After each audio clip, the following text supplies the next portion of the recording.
part 3 of my time in a religious cult. First off, I'd like to say thank you guys for the support and the love and listening, and I really did not expect much from sharing my story, and it's just been so helpful knowing that I'm not alone, because I was just so used to dealing with this alone, and even just trying to figure this out after I had stopped attending the religious cult. Like, I just couldn't find like answers online or anyone who had a similar experience, and I was trying and I was looking and I couldn't find anything.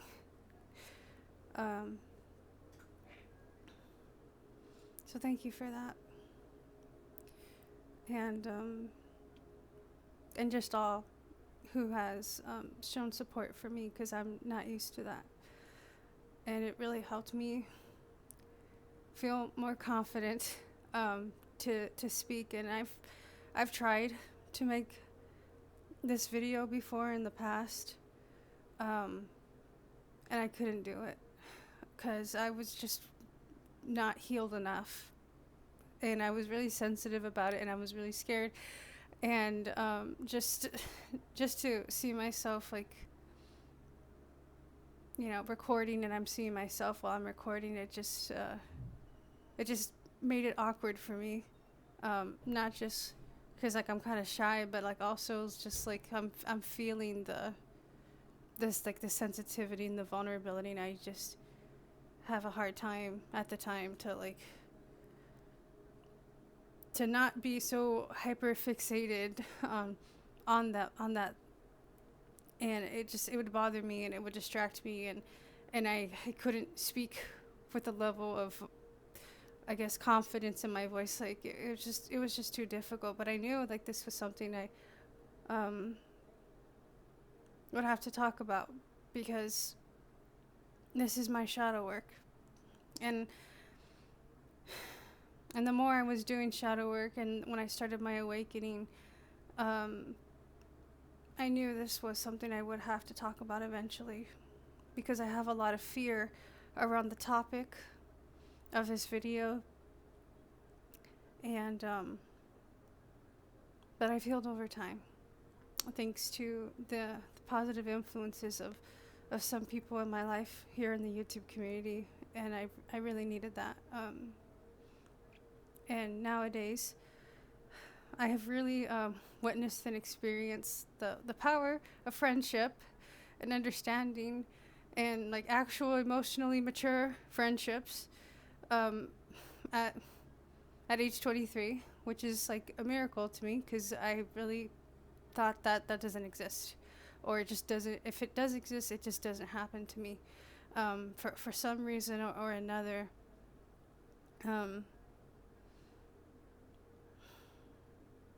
And little did I realize, like, I just needed to express myself, but also I needed friends. I needed people who see me, like truly see me. And if I did not have anybody, like I could not have been able to do this or anything really.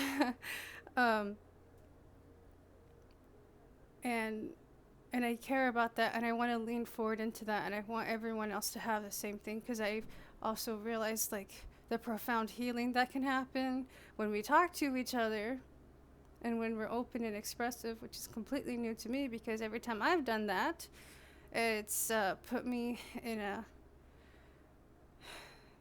situations where it was just not reciprocated well, because of people's emotional immaturity and lack of sincerity and authenticity. It made me really angry at the world. It really did. Anyway, enough said. I already spoke about the foundation, setting the scene, if you will, about how this all happened, how one thing led to another, and I had to break it down in these areas Because if I were to start specifically from my experience at the time that I witnessed it, it would not as made as much sense. And I gotta say that explaining it and understanding it has actually really helped me not blame myself or not feel bad or not judge myself, because when I had figured it out, it's like it wasn't my fault. And I don't need to be scared, and I don't need to be ashamed, and that it just wasn't my fault. So that's why I wanted to preface the story with, with that. And now I'm going to get into the actual story. Like my actual experience, the fucked up shit, and how I was feeling, and just like my own personal firsthand experience. Okay? So that way there's no misinterpretations on what it was like or what I was going through at the time, or anything like that. All right. So after I was converted, things are like pretty good for like maybe 6 months or about a year. All right. And since I was really committed and I was really sincere, it was only a matter of time before shit hit the fan. And I think some people knew that. I don't mean the regular people, but I mean the people that wanted to hurt me and abuse me, because there was abuse there. And that is hard to talk about. I've only spoken about it to 2 people that I really trust. But it was also because of every one of you helping me through the shadow work that I was even able to come up with the strength to speak, and not feel alone. Right. So everyone had a part in supporting me to share this message. But anyway, yeah. Obviously, looking back now, I could tell. And I'll get more into that later. But it's a more serious topic, and I don't want to get into it right now. Maybe later in the video, I don't know. But I started to notice myself get more indoctrinated. I didn't realize till after the fact how judgmental I was, and that the things I was saying was hurting people. And just through the eyes of the religion, there's a lot of excuses that we make. And we say that we're sharing truth, but really we're just hurting people and dividing people even more. Not only have I experienced this, I had a friend of mine also go down this path as well. That I met him, I'm not sure exactly, but I noticed as he became more religious and I became more spiritual, there was issues, because he was telling me what to do, and he was telling me what was wrong, and he was telling me, and this and that, and kind of criticizing like spirituality, and like I just couldn't talk to him like a normal person. And this is how it is when you're incredibly religiously indoctrinated. This is all you fucking talk about, because this is all you put yourself through. Because at least for me anyway, at least in Mormonism anyway, there's a lot of scheduling of your time to be there. It's like I went to seminary once I started high school. Seminary is every day that there is school, there is seminary, and it was early morning seminary. So I had to get up really early to go to seminary, which is basically daily religious indoctrination. All right. I also went to church every Sunday. It was a commandment to go to church every Sunday, and church was 3 hours every Sunday. And then, not only that, the religion also has these other duties on the youth, especially, male and female boys, really. Boys and girls, right? So they kind of have their own little like subsection of, okay, people that are this age and this gender learn these things, and people who are that learn those things, type of thing. All right. And sometimes we would also have seminars, these little religious seminars. And yeah. And it was like considered, these things are all considered to be where you should spend your time. These things were all considered that this is what God wants for you. All these things were considered in the religion, that everything in the religion, Mormonism, is divinely inspired of God, down to the church activities and the way the church is set up, the way it's organized, the way the building looks, and the authorities in the church. Of course, that's bullshit. From first-hand experience, that is bullshit. But of course, I believed in it because I was trying to be good, and at the time, it made sense. But that's only because I was indoctrinated. So yeah, it's just that you don't notice some stuff, and it tore apart my family a lot.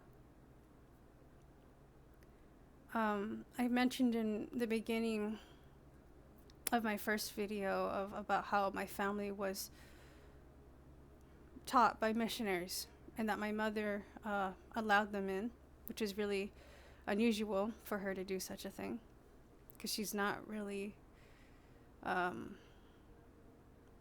she doesn't really care about religion, honestly. Not even before that. Like, we weren't really a religious family.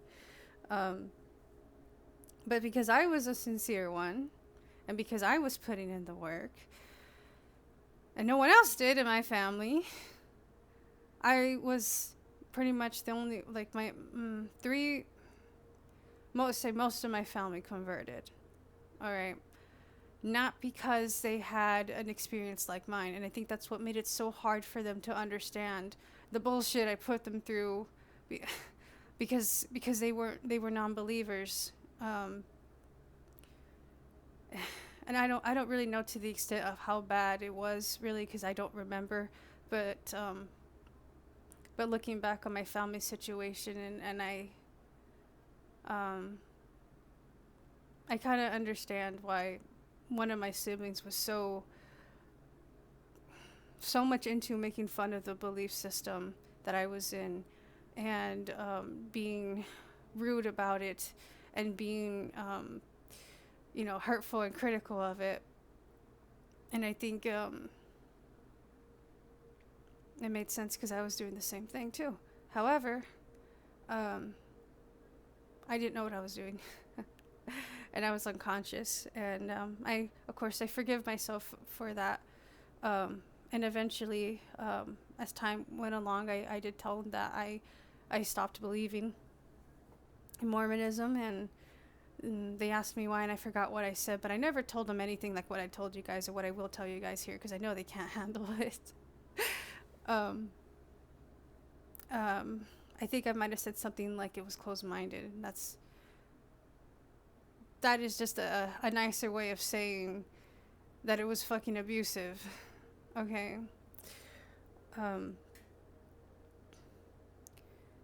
And so we had my dad and I, active church members, and everyone else not so much. And so I got to spend a lot of time with my father, and this helped me understand him and his values and what he believed in, which I did not know at the time. And I had family issues at home.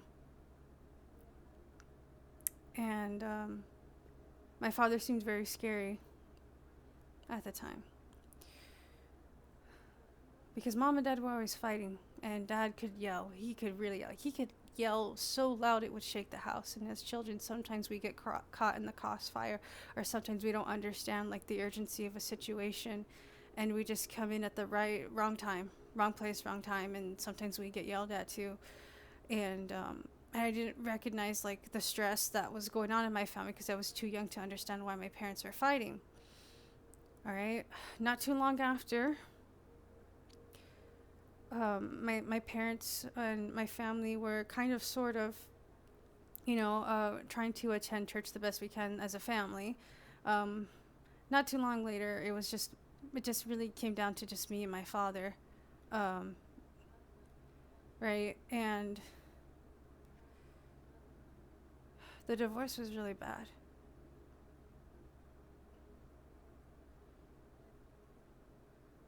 It was really bad. And it was already something we were scared of growing up as kids. And there were literally be days where like my mom's like, okay, pack up, we're leaving, or something, or then we start doing that, we just start crying, and then nothing would happen. There was always this threat of divorce looming over my family until finally it actually happened, which we did not expect. Um, Divorce is already hard on a kid. I think this might have happened when I was in junior high, so maybe I was like 14 years old, I think. And all of us didn't want to break up. We wanted the family to stay together. I guess there was some benefit to it because now we're not in a family where there's fighting, but it's not always about the parents, because sometimes the parents and their behavior doesn't necessarily improve from divorce. They don't actually grow. So then guess what happens? The parent's not fighting with the other parent. The parents are going to start fighting with the kids. And that was a terrible experience for me to figure out, because it always made me see that, well, my dad was the one being angry. My dad was the one that was yelling. My dad was, the angry person. And then I got to see my mom's truer colors and to start to empathize with my dad more. And as I grew up, I started to see what the real problems were. And it's stupid. And it's just like, not to judge like my mother and father, but like, I guess it just happened. It just had to be this way for some reason. But divorce is already hard on a kid, and the religion that I was in did not like divorce. And I was taught that two people, male and female, because they believe in male and female marriage and stuff, if they are living the gospel, if they basically do whatever the church tells them to, that they would make any situation, any love relationship work. Which is just utter bullshit. And I know it's been said by other couples in Mormonism, having to struggle with their marriage, and then of course when they go to the fucking bishop for help, the bishop tells them, no, you guys just need to be more indoctrinated and you guys will make it work, basically. And I wanted to learn more about divorce. And the church has its own books and its own little resources and pamphlets and things like that, which is like another sign of a cult, of a religious cult. And guess what I found about divorce? It said that divorce was a deception of the devil. This did not make me like my mother. And the fact that my mother was also baptized in this religion, she didn't really believe, right? But even then, my father and I did, and it hurt us way, way, way more because the religion does not like divorce. And this was one of the harder things, and one of the first harder things I had to deal with in Mormonism. Because these bishops and these people in our religious community really should not have been involved in our family's trauma, or drama rather, but there is drama there. There is drama. And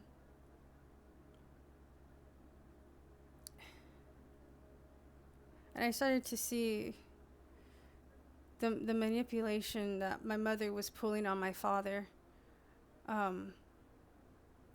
which was hard to watch. And I couldn't say anything because I live with my mom and I know how she is, and I can't bite the hand that feeds you. So she'd tell everyone all these fucking lies, tell lies to the bishop, tell lies about how my dad is this and how my dad is that, and blah, blah, blah. I'm not saying that either one of them is, perfect, right? But it's like damn, like do you really have to like triangulate and make one person look bad because you're that insecure? I don't know. But that was really hard to watch, and my dad was just taking it. Even the religious leaders were also judging my father the same way. My mom was judging my dad for just lies and bullshit. It was none of their fucking business. None of their fucking business. And they couldn't help me. They're not fucking marriage counselors, you know. It's stupid. It's like the whole thing is stupid, and I had to watch my dad like break down, literally break down. You know, like he was having trouble at his work. Mom was getting really mad at him because he wasn't bringing in money, but he was still making money off of,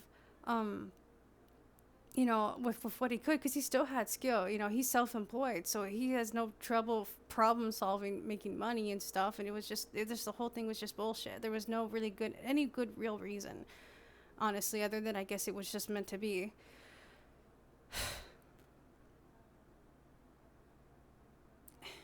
And then sometimes the bishop would come over. We have a family meeting with my dad, my mom, and him. This was a different bishop. This was our first bishop that we had. And like, the bishop would always be on my father's side. And even when my father tried to show proof that my mother was fucking lying, when he tried to defend himself, he didn't. And I remember, you know, talking to my dad about this. I was like, Dad, like, why do you put up with this, Dad? Like, Dad, like, they just listen to every single thing, every word that my mom is saying, and they don't care about you. Like, they don't care about your side of the story. It's just they always believe her. It was just like, I don't get this. I don't understand it. There was even some times when she's like talking to the missionaries inappropriate about like our family issues and things like that, and like, and my siblings and I would witness this, and we all look at each other because we all know she's fucking lying, and we don't say anything. And even sometimes it turned into arguments right in front of them, which was awkward, and dramatic, right?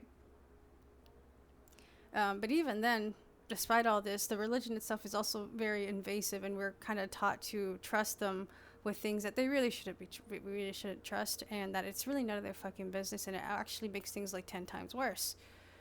People in the community, in my religious community, knew that my family was going through a divorce. The people who wanted to abuse me also knew too.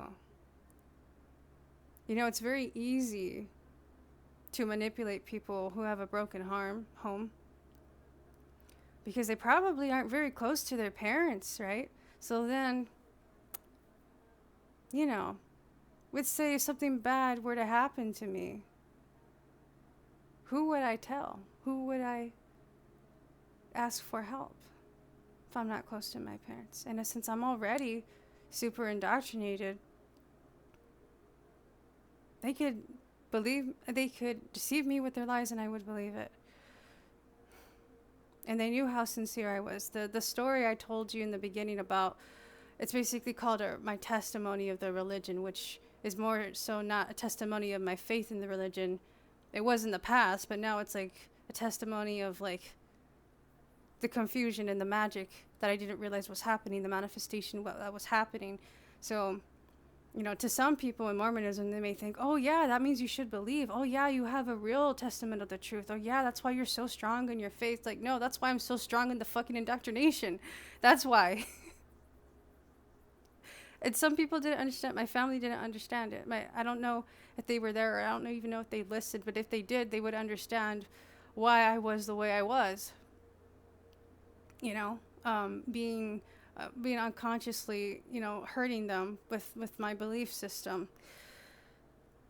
You know, and like, you were always taught to try to convert people, and always taught to speak the truth, and always taught, you know, to stand up for what you believe in, and how that's integrity, and how that's strong, and how that's courageous. And it doesn't matter what other people think. It doesn't matter, you know, if you're the only Mormon whatever in school or whatever. Like, you still have a responsibility to share. You still have the responsibility to bring people in, and that, you know, there's blessings in heaven for that, and that you could really change someone's life. And all this banter, all this rhetoric, all this, you know, pressure to do this. And that's what cults do too. They're very, very interested in public relations, very interested in missionary work, very interested in pressuring the members into bringing more members in. So that way they can get more tithe payers. So that way they can get more young children to abuse. So that way they can grow their toxic demonic influence and all kinds of shit that they're doing behind the scenes.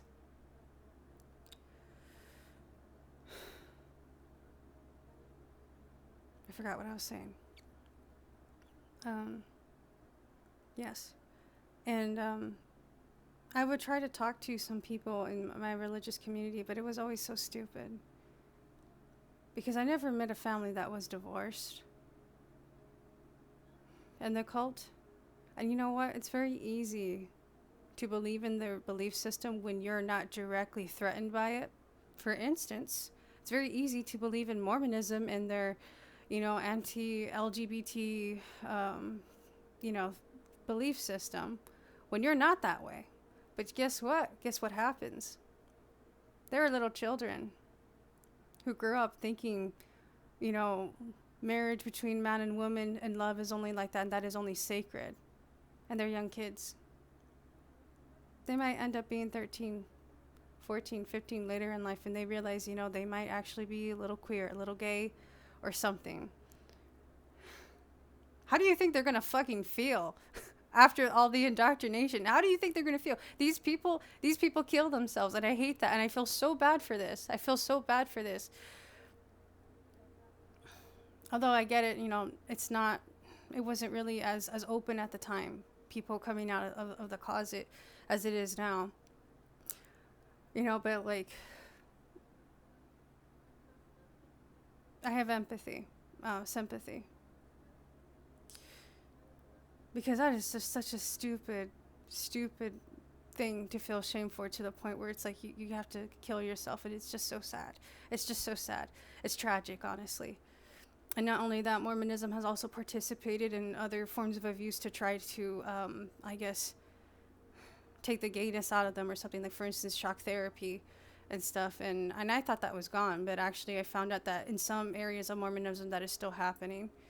And it's disgusting, and I feel so bad for these people. I feel so bad for the families. And guess what? When the parents find out that their kid is queer, and places and issues where there's a lot of social pressure to conform to the religion, for instance, Utah, those kids get abandoned.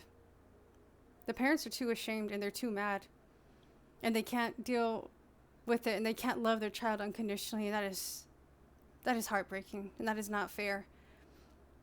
And there's a group of mothers who take in these children, and they're called the Dragon Mamas, right? So the reason why I'm bringing this up, it's easy to believe how divorce is this and this and that, and that's evil, and it's a deception of Satan, when you're not going through a fucking divorce. I did not think my family wouldn't, I'm so stupid. I was really hoping that our family could survive, that our family could be together, that the religion might actually help somehow, that we could learn to love each other and be more understanding and fix our issues, that somehow, it'd be this miraculous thing, or it'd be the power of Christ, that it would be the power of prayer, that it would be something, something, because that's what they tell us.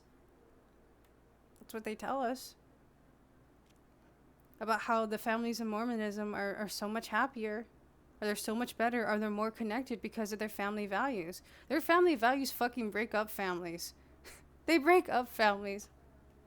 And for good reason, too. So that way they could abuse people like me, who went through a hard time. And I just want to give another example of the lack of sympathy these people have for people who have it worse than them.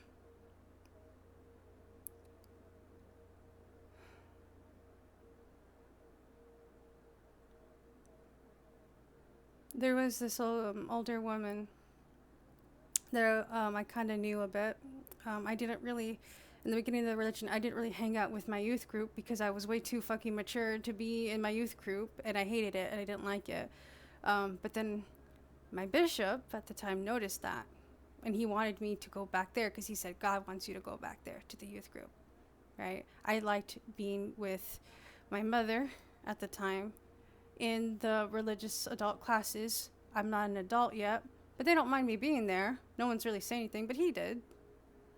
And it's not that I was like banished or anything. Like I could if I wanted to be there, and they would love to have me because I'm very good at teaching.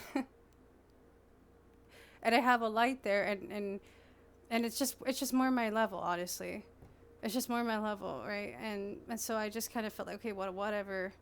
You know, I'm indoctrinated to think this way. I guess I'm gonna go and join my youth group and stuff. But this one lady I knew from the older adult classes, from her influence, and just getting to know each other in the community. She came over to my house one time, and she knew that my family was going through a hard time. I think my mom was on the phone, like, talking to her about it, right? And I was really sad, and I was crying. And I guess that was her way of trying to comfort me or something by meeting me in person. And I was in her car outside of our home.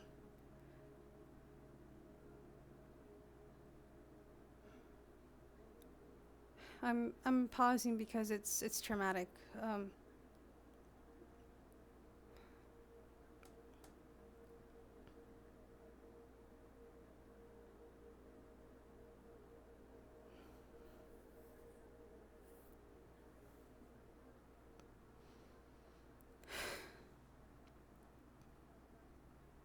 I was really brokenhearted because in the religion, families that are converted to Mormonism and that keep the faith and that don't divorce, they can be together in heaven. But because my mother filed for divorce, and because my family was not active or not really true believers, it meant that I couldn't be with my family together in heaven. I had to deal with that reality, 14 fucking years old. And I hated my mother. I hated her because she's the one who filed, and that she's the one who took this away from me.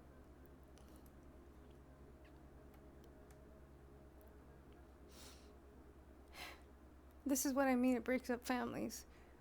My mother doesn't deserve the hate. She has her own reasons. I get it. You know, things are ideal. We have an idealized way of thinking about stuff, but it's just not the reality. And I was telling her this. I was telling this lady. I'll call her Sister B. I was telling Sister B how I was feeling and why this hurt me so much. And you know what she told me? She told me people have their free will. And it sucks. Easy for her to say she doesn't have a family going through a fucking divorce.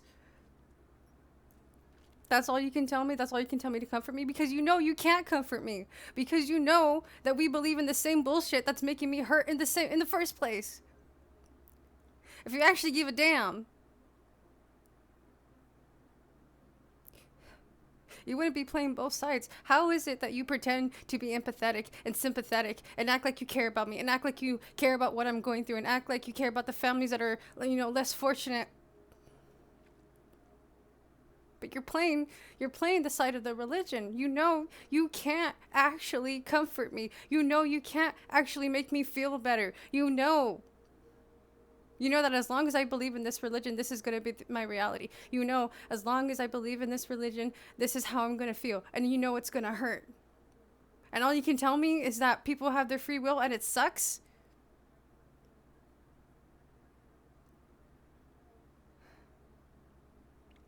This was also something I expressed with my father, too.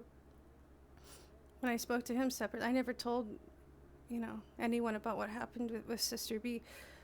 And at the time, I just was so indoctrinated. I was like, well, okay. I guess this is what I have to deal with now.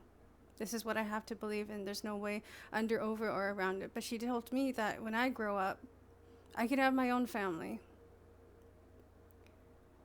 Do you really think I want to think about having a family? 14 years old? When my family's crazy? No, thank you. But there's There's a big push in the religious cult that women are supposed to have families and stuff like that. Yeah, gender roles and this and that.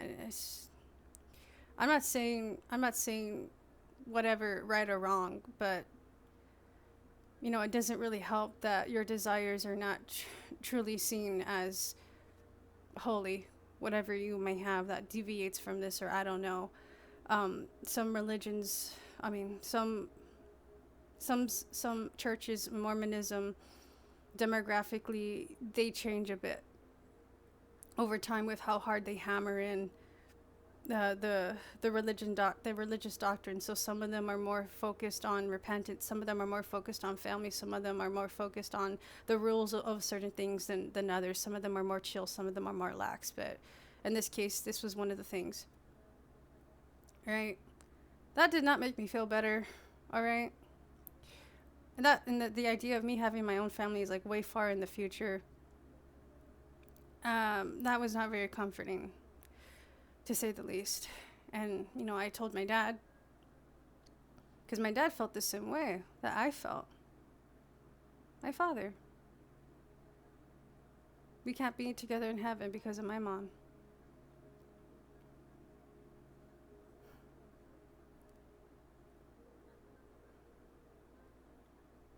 So I just wanted to emphasize and clarify.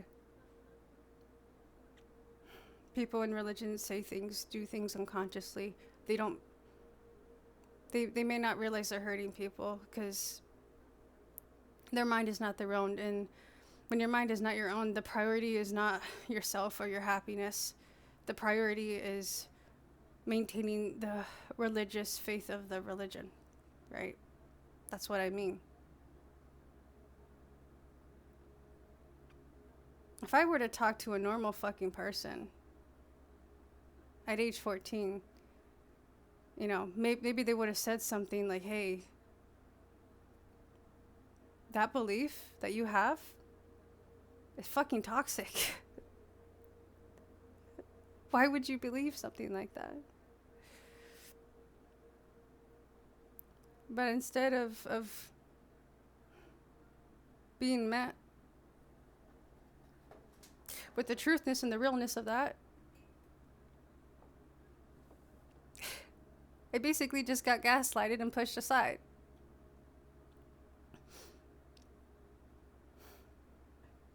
If a divorce is already hard on a kid, so it's especially hard on my father and I,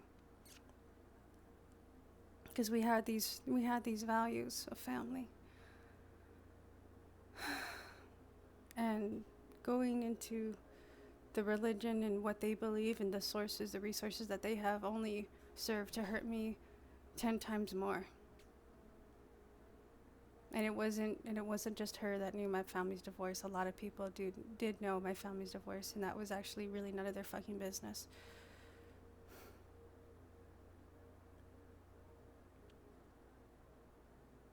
And honestly, when they spoke about it, it didn't feel very sympathetic. I'll be real. It really didn't. And looking back, I know they were all judging me. They were all judging my family. This is what religious people do sometimes. They get this pride.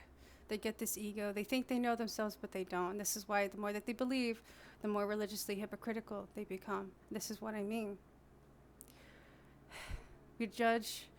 What you judge in others is what you judge in yourself. And karma's going to come to you. You judge LGBTQ kids or families, and then guess what? You might have a son or daughter that's queer. You judge divorce and divorced family, but then guess what? Maybe you have to divorce too. And all that judgment that you put out there now comes back to you. The way the religion judges non-believers, people who leave the church. How do you think I felt? Because when I started to have doubts and I started to want to leave, all this chatter, all this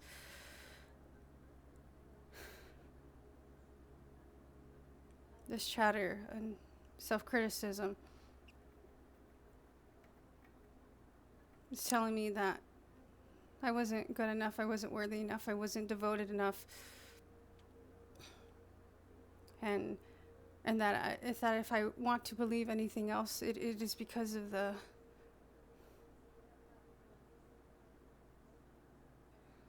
temptation of the devil, and that I'm not safe, and that I don't have the protection of God, and that I was taught that you have the protection of God when you have the Holy Spirit. When they talk about the Holy Spirit, that's another thing too that I like to clarify. Some people, they go to church and they feel good, right? They feel good. There's a message that makes them feel good.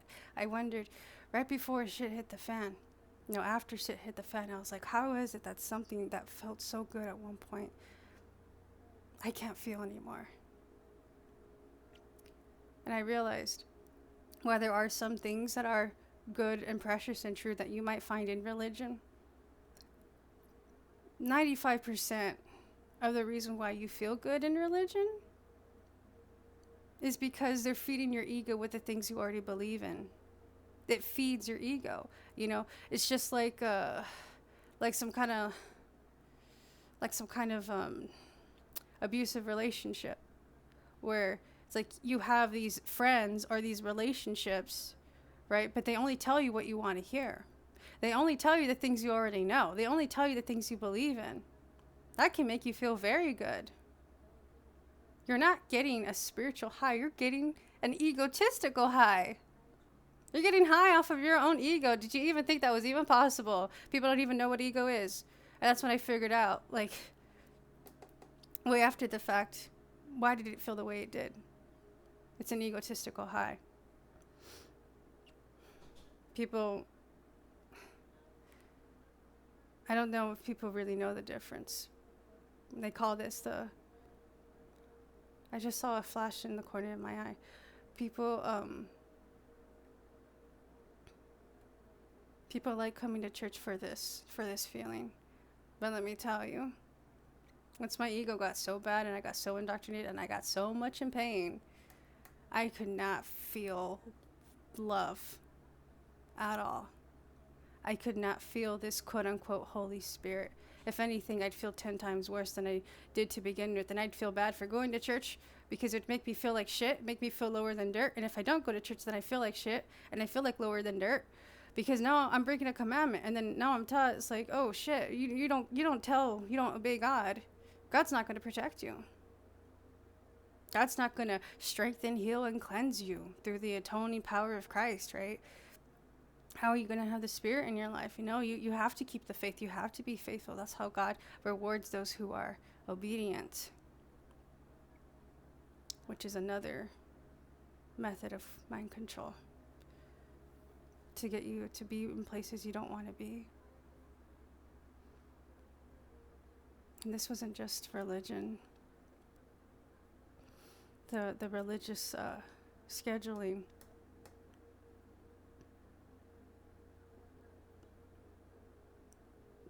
Things happen to me in church events, especially in what is known as girls' camp. Look, I don't get along with the girls my age. And I'm in my shadows often. And I don't know how to make friends. And I don't know how to express myself at all. And the only times I would express myself would be in the religious indoctrination, because I'm a good teacher.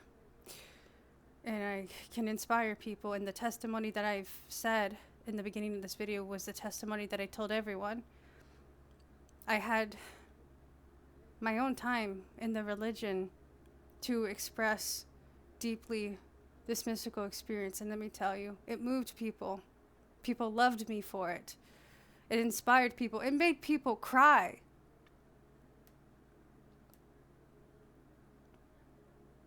And when I was honest and real and sincere like that, people loved it. But that was really the only time. The only time, I felt especially accepted. And that wasn't me pretending to do that, to be accepted. That was me genuinely expressing myself.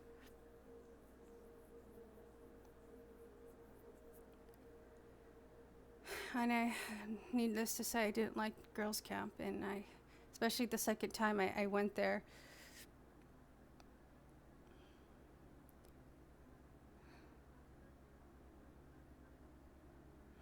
what happened? Oh, I was really depressed. And I actually didn't want to go. But I was indoctrinated to think that that's where I should be. And I was really giving my camp leader a hard time because I never wanted to participate and I didn't get along with the other girls. Not that we fought or anything, I just couldn't connect with them. I was just too mature and too much in my shadows and stuff, and I stopped eating. And it wasn't because I wanted to kill myself or starve myself to death. It's because I literally had so much anxiety that I would feel it in my stomach and I don't feel like eating. I don't feel well. And then when everyone else is doing their thing, I'm just like by myself, just staring at the fucking wall. And you know, and my leader is just trying to get me more involved and this and that. But I could tell like she's having a hard time because it's hard. It's hard to be a facilitator of youth. It's hard to create stuff that's interesting, that's, you know, to be a leader, to have people listen to you and stuff. Like, I get it, and I know I was putting her through a hard time, but I wasn't trying to do it on purpose. It's just I genuinely, I wanted to leave as soon as I fucking got there, like and I wasn't allowed to have my phone. They take my phone and I had to get permission from them. And there's such absolute bullshit. Because the whole point of going to camp is to get away from technology. And then my first time in camp, everyone had their fucking phones. And I was the only one who obeyed and didn't bring my phone. Oh my God. So naive. You know, and so I had to get permission from them to get my phone. And I wanted to say to my dad I wanted to go home. I was not allowed to go home. Dad didn't want to take me home. And there's some other things that happened there, but that's another story. That's another story, because it's already 45 minutes long. But yeah. I just wanted to talk about how it breaks apart the families, that people in the religion have a hard time being compassionate, sympathetic, because people aren't going to realize that it's a problem until it happens to them. And then when the people who it does happen to try to reach out and get comfort, they get gaslit. They don't receive any comfort at all. They don't get any healing. And then they're just taught to deal with it. Oh, people have their free will. That's just deal with it. You can't do anything about it. You can't force anyone to do things you don't want to do. But I guess you can, if you indoctrinate them well enough. If you break down the parts of them that make them an individual, you actually can. Because they made me do things I did not want to do. This bullshit about free will, I don't know what their fucking philosophy is. They don't believe in free will, they believe in obedience. And they believe that those who are disobedient should be judged and should be loved less. And that you're better than them. And that you can't sympathize with them. And that in the cult, we're trained to feel bad for the people who leave. We're trained to feel like they're stupid, or that they didn't work hard enough, they didn't have enough faith, they didn't try hard enough. Or they got offended too easily. Never any real responsibility from within. But when they try to put responsibility on us, then we literally have these inauthentic groups, meetings, where we pretend to care about the people who leave, that we pretend that we want them back to church, that we pretend that we want them to actively participate. We pretend. And no one's actually going to reach out. I know that. They're not going to reach out until they're told to. It's like this weird control system where it's like you won't do something in the cult unless some authority figure tells you. Otherwise you wouldn't have thought to do it yourself. And to this day I'm getting letters from people I don't fucking know, telling me that they miss me and they want me back in church and this and that. I don't fucking know you. You don't fucking know me. If you actually got to know me, you'd be pretty fucking offended because of how strong I am now. My sister's I don't know if you can hear. She's being loud right now. She's just being silly. So this is how I know. It's like this is just full of unconditional love, insincerity, and inauthenticity. And there were times I have participated in this as well. And I think it was just part of me just going through the motions, because it really was hard for me. But I remember I've done this the one time that I said no. I really didn't want to be the ogre to say no to something everyone else agrees with. It kind of puts a lot of unnecessary attention on you. And in girls' camp, we had to write letters to each other, and we had like our own little person that we're writing to, but they don't know who it is, right? And then they find out later or something like that. And we were just writing nice things about them, and I didn't want to do this because, not that I wanted to be mean or that I didn't love them or anything. It's just like, there's literally no love in my heart right now. Like, I don't even want to pretend. Like, I'm literally so depressed. Like, please don't make me do this. Please don't make me do this. And I'm glad she honored that. But unfortunately, it would look bad if all the other girls got a letter of love and appreciation and support and this and that, except for one. So then my leader decided to pretend to be me, so that way that girl could feel like it was me telling her that I love her and I care about her and all this bullshit. That was most inauthentic shit. It wasn't even my handwriting, but I had to let her believe that it was me, because I didn't want to hurt her fucking feelings.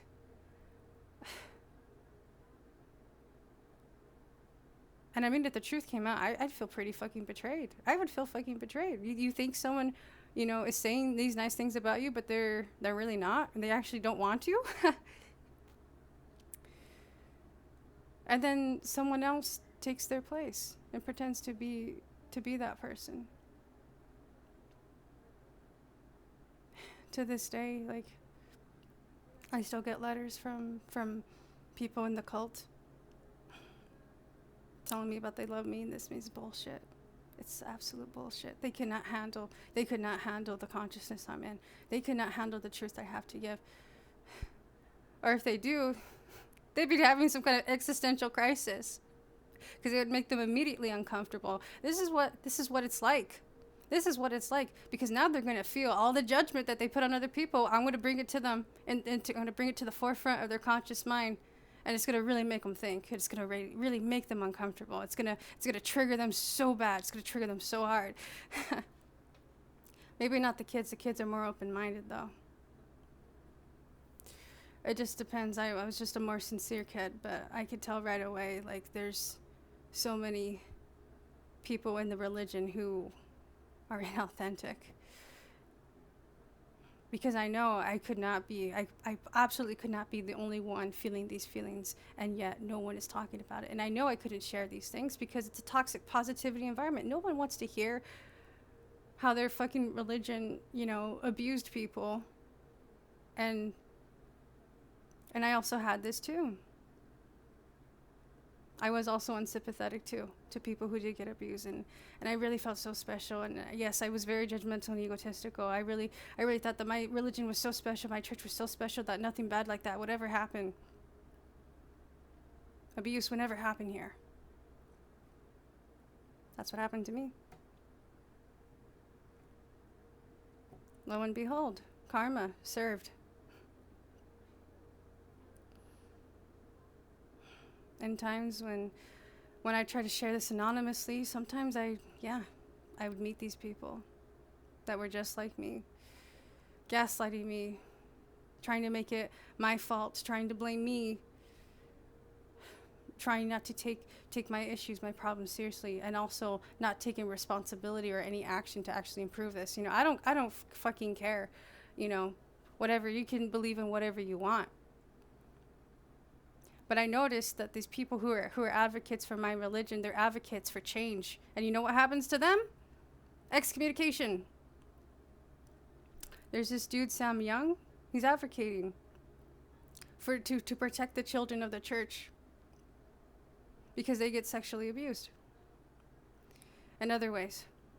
And it just grows from there, because all it takes is just a little bit. That's just a little bit of wiggle room. And these pedophiles, these predators, You give them a little bit, they'll take a mile. They'll have the power. They'll have the authority. They have this ego about them. I don't even understand how they even get that way. I don't even know why there's so many pedophiles in religion to begin with. Maybe it's because all the children are there. I don't know.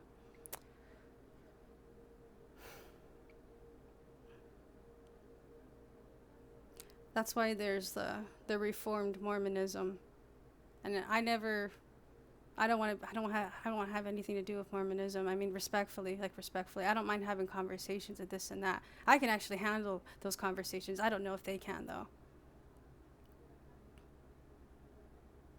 Anyway, that's it for now.